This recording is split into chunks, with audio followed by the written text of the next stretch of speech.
guys, and welcome to Pepper's Kitchen. I'm Shannon and this is my daughter Ashlyn. We have decided that perhaps we need a little bit of help now that we're all stuck at home and distancing ourselves socially and all that fun stuff. So for our very first episode, I am going to be making some beer bread because it seems like all of the shelves these days are without bread. So I found a very simple recipe several years ago, one that doesn't have to wait on yeast to rise. And it's easy enough that she's gonna do most of it for you. So just a quick thing to get started. I've already gone ahead and preset my oven to 350 degrees. And then we're gonna start with flour. Okay, Ashlyn. So for those of you who aren't big cooks, just like my daughter,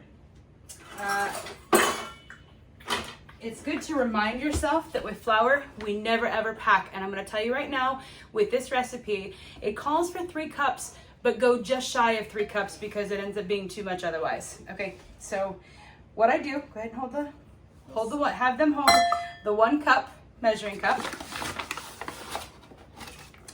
And then we're gonna loosely fill it with flour. We never ever ever pack flour.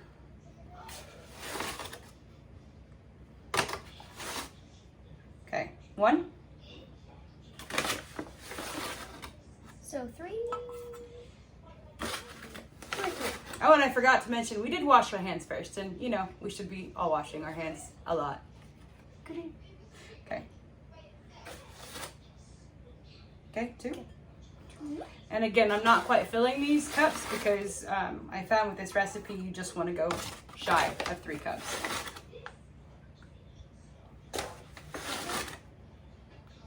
We're gonna go a little bit. Okay. There's our 3 cups of flour. Easy peasy lemon squeezy. Okay, flour is done. Next we move on just to sugar. For this recipe, you're gonna use a 1/3 cup.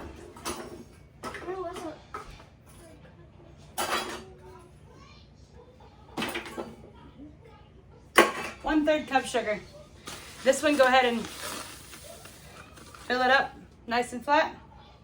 Dump it on top. Sugar's finished.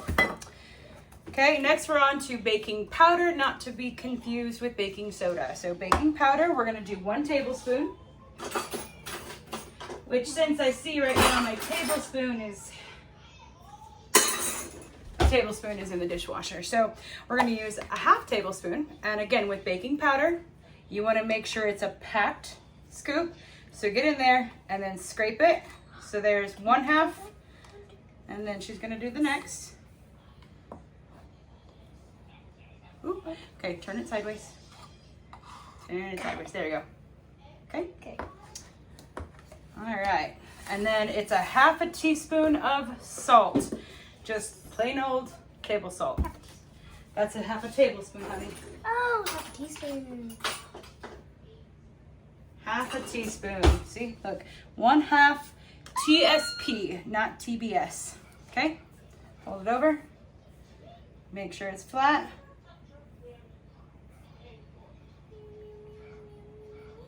All right, dump that in there. Okay. It's all white. So, yes, you're right, it's all white. I have found it easy just to use a whisk. Go ahead and mix that all together. Keep it in the bowl. Make sure you keep it to the bottom. And while she's doing that, I'm going to take a loaf pan, one of these beauties, and I'm going to spray it. And I will warn you right now, wipe the floor before you try to step on it, because otherwise it'll be an ice rink. Trust me, I've fallen a time or 2. Okay, now that she's got this is the part that is the most tricky. I say that, but it's still fairly simple. Let's get a big spoon. Okay? That's okay, that one's dirty. All right, so now for the next part. I am currently using Yingling Lager, but you can use any bottle of beer or even a 12-ounce can of soda, whatever you choose to do. I'll go ahead and pour the whole thing in. Sorry, I'll turn this so you guys can see. all nice and foamy. Now this is the part I'm gonna say, be careful, you don't wanna overmix, but you wanna make sure that all of your ingredients get wet.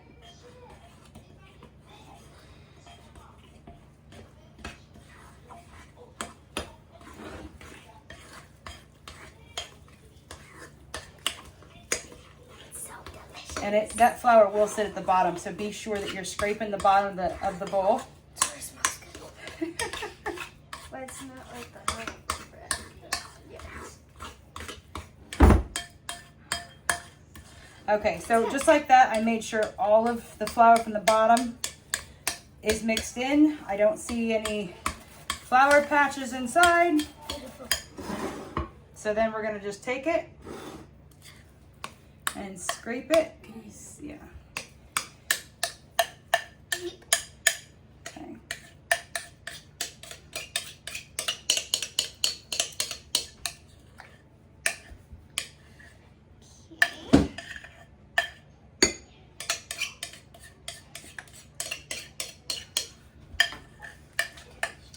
Okay, so now the last step of this, we'll show in after that, honey. One of the last steps that you're gonna do, first of all, just a mom tip, rinse it out immediately. You'll thank me later. So while that's filling, one of the last things you want to do is take 3 tablespoons of butter. Butter. Butter, butter, butter. Butter, butter, butter. Butter, butter, butter.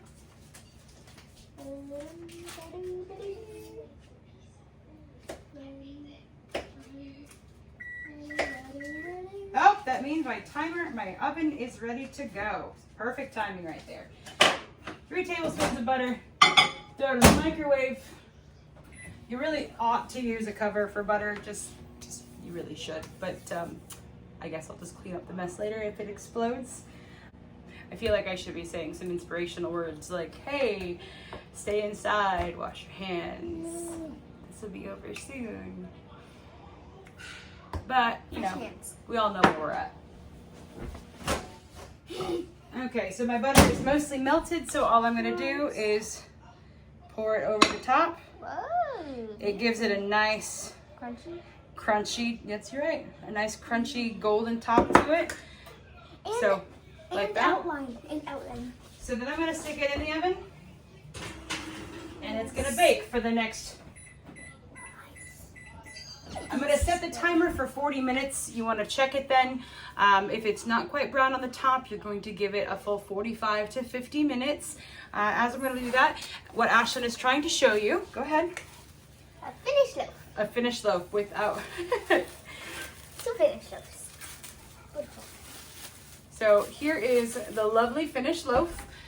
If you guys see, it's nice and fluffy. It's got a lovely taste. The color is golden brown. And that's one thing, I always use a glass pan for this, because then you can check to make sure the bottom is not burnt, to make sure it's cooked all the way through.